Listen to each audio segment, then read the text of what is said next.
the title, so everything that I'm going to say is an introduction to what's in that. Mostly, I'm going to talk about opinion formation. So I'm going to basically introduce a new model for opinion dynamics that is including a general interaction function and an evolving social network. And the talk's going to basically be split into 3 sections. The first one looking at opinion dynamics and interaction functions, the second part looking at networks, and then the last part looking at kind of the stuff that we have added. We're basically going to build up to explaining this schematic of how the model works, but it looks a bit scary when I make it this big. So we'll start off with just opinions in the middle. I'm not going to give a kind of proper psychological definition of what I mean by an opinion, because we're kind of combining a few different ideas here. But for the purposes of this talk, it's just going to be a single number between -1 and 1. For example, between really loving my talk and already being asleep. You can make this more complicated. You could have a list of opinions on different topics. Your opinion could be a kind of distribution, but for now, we'll just have it as a single number. And so I'm going to give a little bit of history of opinion dynamics. This is going to start in the 1970s and is going to be very, very incomplete. I'm going to introduce briefly kind of the major significant opinion dynamics models, or some of them. But each of these has kind of an entire body of work analyzing it. These are just kind of some of the headlines. So we start off with something called the de Groot model, which is basically you have a collection of people and at discrete time steps they interact with each other, they share their opinions, and then they update their opinions to be a weighted average of what other people have said. And everyone can have different weights according to how much they want to listen to other people. And you basically average again and again and again. And a lot of time in this model, you get to consensus. Everyone agrees at the end because they're just sort of averaging the same numbers again and again. And as long as everyone is interacting with each other to some extent, then you'll always get agreement. The next model is the voter model, which takes a bit of a different approach. This is more kind of based on physics. So your opinion now is something discrete. It's either 1 or -1. And this kind of corresponds to maybe like the spin of a particle spinning in one direction or spinning in the other direction. And people or particles, however you want to interpret it, interact, and you basically influence a person to spin in the same direction as you. So you could have a political spectrum that is just extreme right or extreme left, and you're kind of influencing people to pick one end of it. In this model, you get kind of patches of different people agreeing, but ultimately the model only kind of reaches a steady state when everyone is agreeing on either +1 or -1. So this kind of raised the question of if people tend to become more alike when they interact, why do we not all just agree on everything? Why do we have persistent disagreements if the only kind of steady states of these models are for everyone to be agreeing? One explanation of this is from the Friedkin-Johnson model, which is that people always maintain a bias towards their initial opinion, which basically limits how far you can move your opinion. So you can only go so far from what you initially thought, and that prevents people agreeing because people maybe can't move enough towards other people's opinions because they're biased to their initial opinion. Another approach from Axelrod, who is the person that kind of posed this question, is that you have this list of topics, basically, and you're a 0 or a 1 on each topic. And when you interact with someone, you might change some of your topics to match with theirs, but that you only interact if you're already kind of close, if you already agree on enough of the things. And so this is a sort of explicitly spatial model where you get patches of different cultures, as he calls them, which is basically a group of people who agree on everything, but disagree with the people kind of next to them. And in this one, you get kind of persistent differences in opinion because people that are not nearby stop interacting. This is also features in these two models, which introduced the idea of bounded confidence, which kind of took off.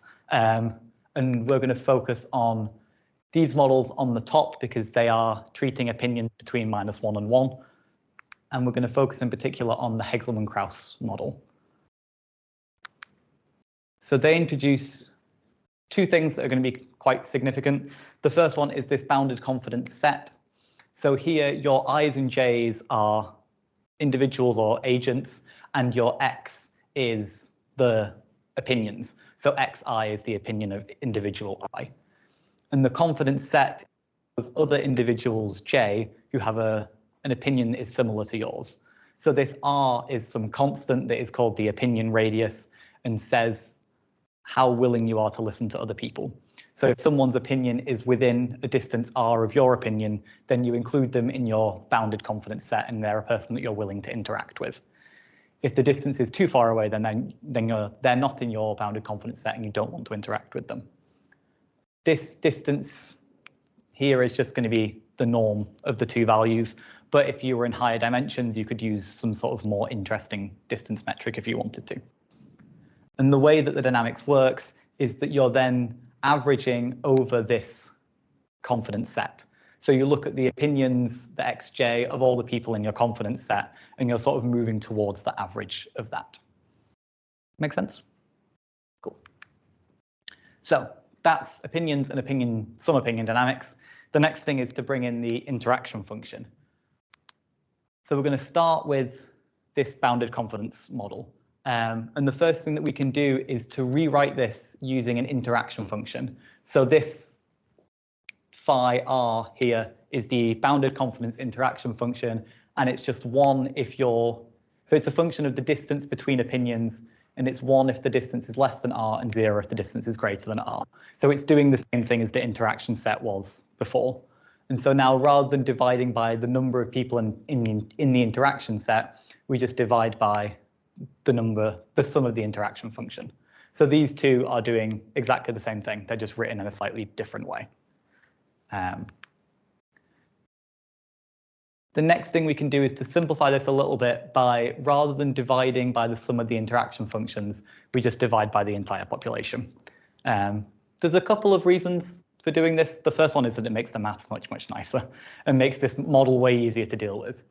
And the other kind of more physical interpretation of it is that you can't decide that you don't want to listen. You can't that you don't like someone's opinion if you don't know what it is.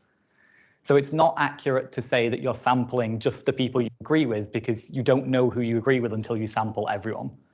So the idea here with the dividing by n is that you talk to everyone in the population and then you basically just get rid of the opinions that you didn't like.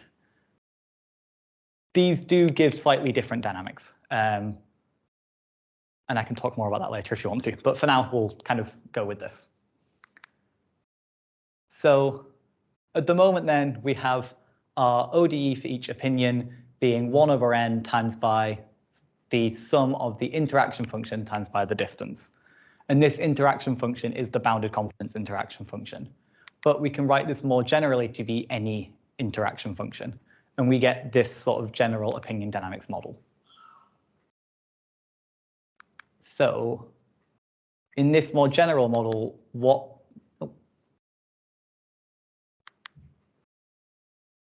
does this interaction function phi represent? So when it was the bounded confidence one, it was saying that you'll interact with people that are nearby to you. But this more general one, there's a few different ways to interpret it. You could say that it's the attention that you give someone's opinion.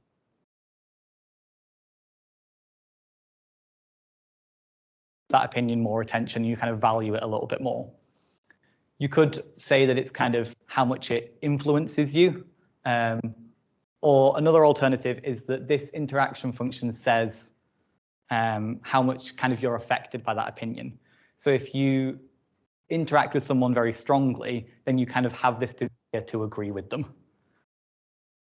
The interpretation that we're going to kind of go with is that it's how much attention you give to someone's opinion. So it's a kind of an instantaneous measure. I'm interacting with this person now. They've told me that their opinion is this. It's this far away from my opinion. How much do I care? What are some examples of interaction functions? We've seen one, the bounded confidence one. This is with a radius of 0.3. But we could look instead at an exponential interaction function or some kind of funky polynomial. I'll put up a plot of what these look like. So the bounded confidence one just has a cutoff at a certain distance. The exponential one says that as people's opinions get further away, you care exponentially less about them. And this polynomial one has a peak nearby, so you're willing to listen to people that have a close opinion, and also a peak further away, so you're willing to listen to people that disagree with you as well. And we can look at what happens to people's opinions using each of these interaction functions. So all these have the same initial conditions. We've got a time series over time of people's opinions between plus and -1, and the color of the lines corresponds to people's initial opinion. So you can sort of see where people ended up.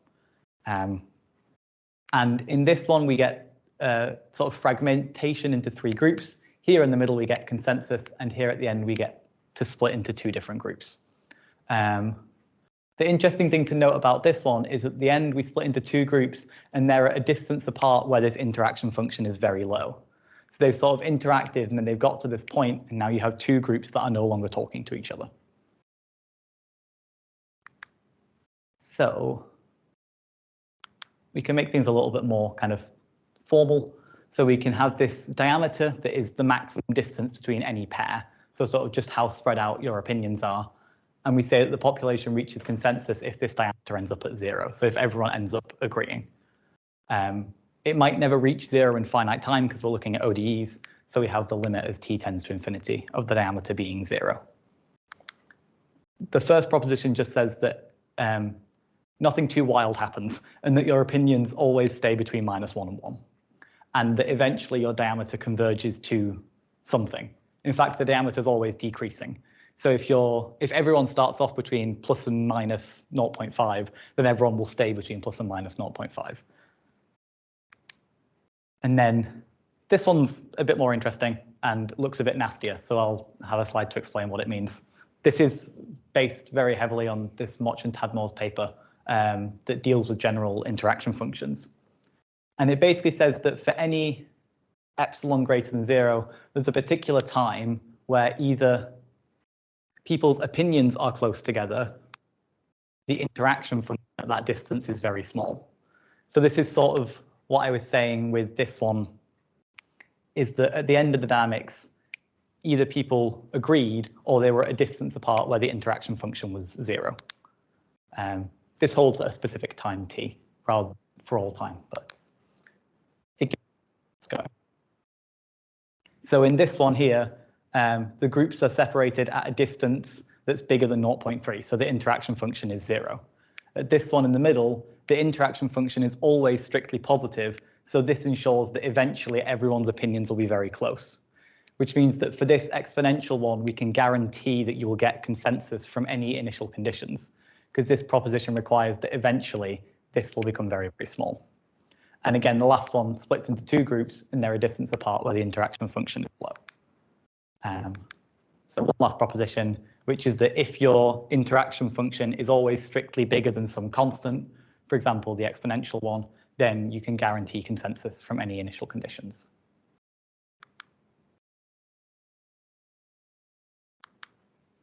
Okay, so that's sort of some stuff on the interaction function.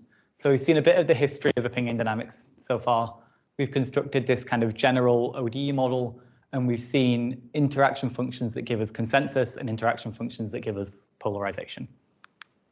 So the next thing we'll do is introduce the kind of underlying social network.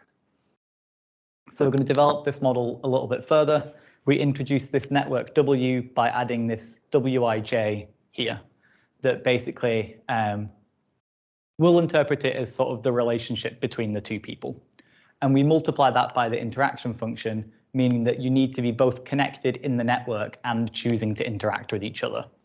So this interaction function is a sort of instantaneous thing of based on our current opinions, how much attention do I give them? And this Wij is sort of, currently it's going to be a permanent thing that sort of describes the social structure. We'll also change the normalization again, so that you're now dividing by Ki, which is the sum of the weights. So now you're not sampling the whole population, you're sampling the people that you're connected to in the network.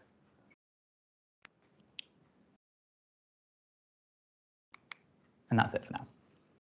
So this is our network model. And again, there's a few interpretations of this W.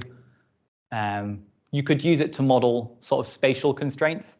So if people are actually physically close to each other, then you can use, or physically distant, then you could use this W to say, who is it practical for you to interact with?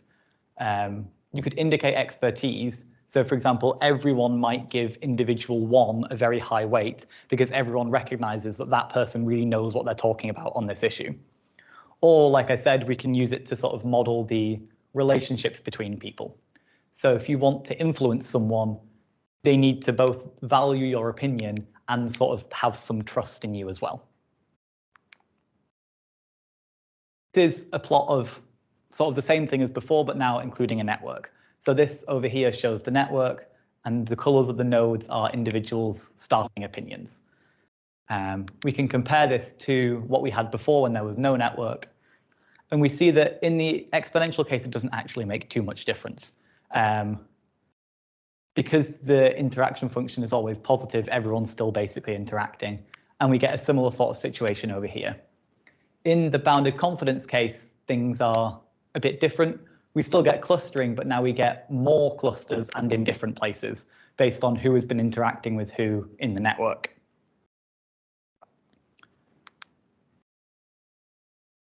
We can adapt the propositions from before slightly to introduce a W here and a W is connected here. And this basically extends this result that guarantees consensus to say that if the interaction function is positive and the network is connected, then you'll get consensus, which is why for this exponential function, we still can guarantee consensus here. Like I said, the bounded confidence case is a bit more interesting. In particular, I'm highlighting the yellow people at the top there, not the title. You get this cluster of people that have a very extreme opinion that throughout the entire thing have never updated their opinion at all. If you imagine that we have this network structure and you are connected to only 3 people in the network, and you have an opinion of +1, so a very extreme opinion, the chances are that of those 3 people that you're connected to, none of them are going to want to listen to you. You're going to be outside of their confidence bound, so you don't actually interact with anyone. The people that you're connected to in the network don't want to talk to you, you don't want to talk to them, so you never update your opinion. And you get this group of people that have quite extreme opinions that never interact with the rest of the population. They also don't interact with each other because they're not connected to each other in the network. And this that those extreme opinions end up being kind of underrepresented because they're not engaging. So for the bounded confidence case, we'll look at a bit of a case study of what happens. This is the sort of ODE that we're dealing with. It's the same as before with the weights, but now we're using this bounded confidence interaction function R, and the y-axis of our heat map here is going to be this opinion radius. So down at the bottom, people aren't willing to talk to each other very much. Up at the top, people are willing to listen to a broader range of opinions. We also need a network. We'll use Erdős-Rényi random networks with an edge probability P. The important bit is that the expected number of people that you're connected to is NP, and this is going to be at the bottom here. We're going to look at a network of 500 people, and we're going to choose relatively small values.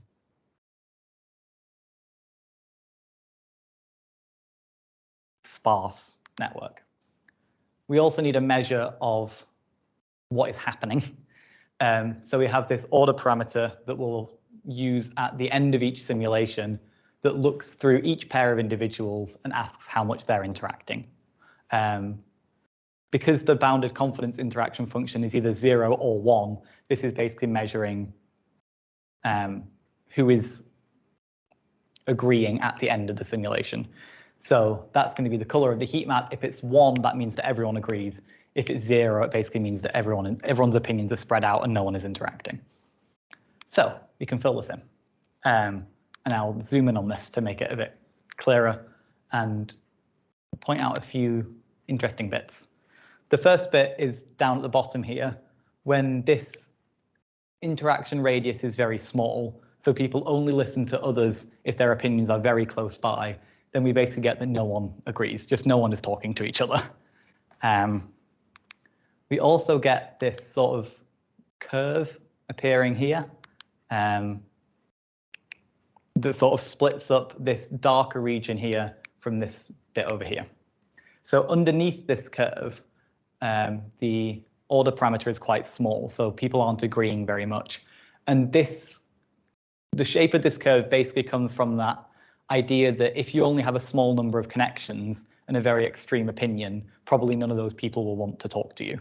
And basically your network becomes disconnected once you account for the interaction function. The next bit to look at is this area here where the number of connections is relatively high.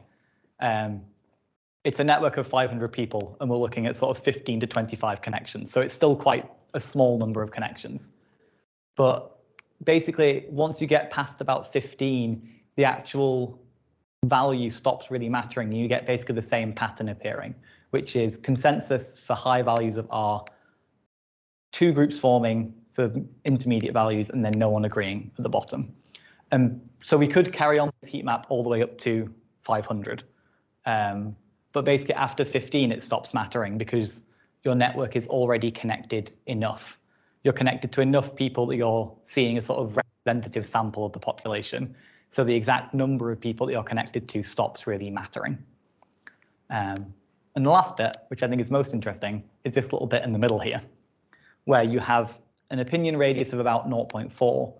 If the number of connections you have is very, very small, then people don't reach consensus.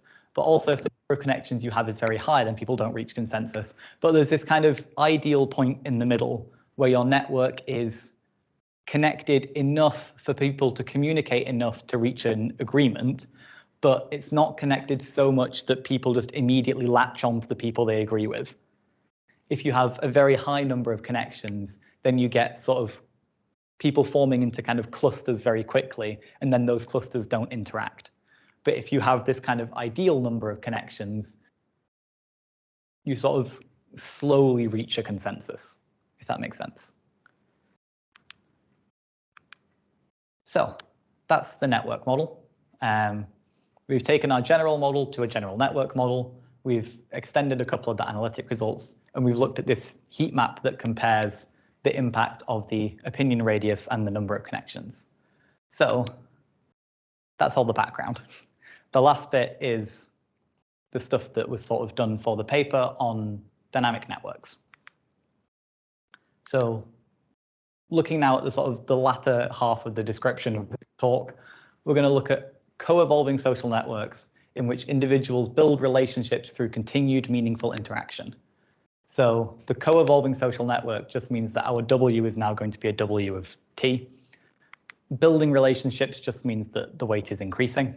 The weights aren't going to change instantaneously. So we're not going to sort of switch edges on or off, but they're going to change continuously in time as people's opinions are changing continuously in time.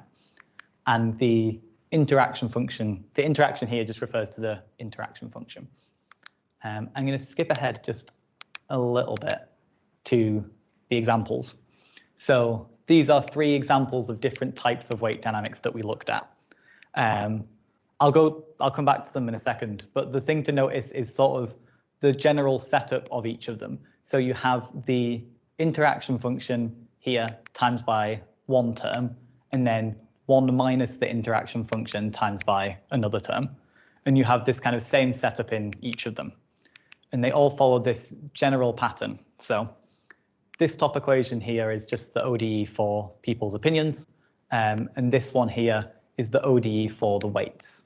And it's going to be the interaction function times by some function that describes the growth of the edges, and then 1 minus the interaction function times by something that describes how the edges decay. So the interaction function is basically balancing the growth and the decay of the edge weights. So if you interact with someone a lot, then you're more likely for that edge to grow. And if you don't interact at all, or if you only interact very kind of weakly, then your edge is more likely to decay. So I'll kind of introduce the idea behind these different types of dynamics. The first one we've called memory weight dynamics, and is quite simple. Basically, your weight just follows behind the interaction function.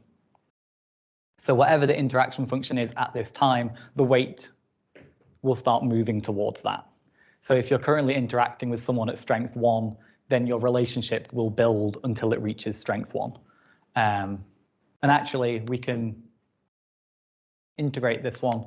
And your weight at time, the weight between individuals I and j at time t will depend partly on its initial value, but mostly on the integral of their interactions. And this integral is weighted so that you kind of have an exponentially decaying memory of what happened previously.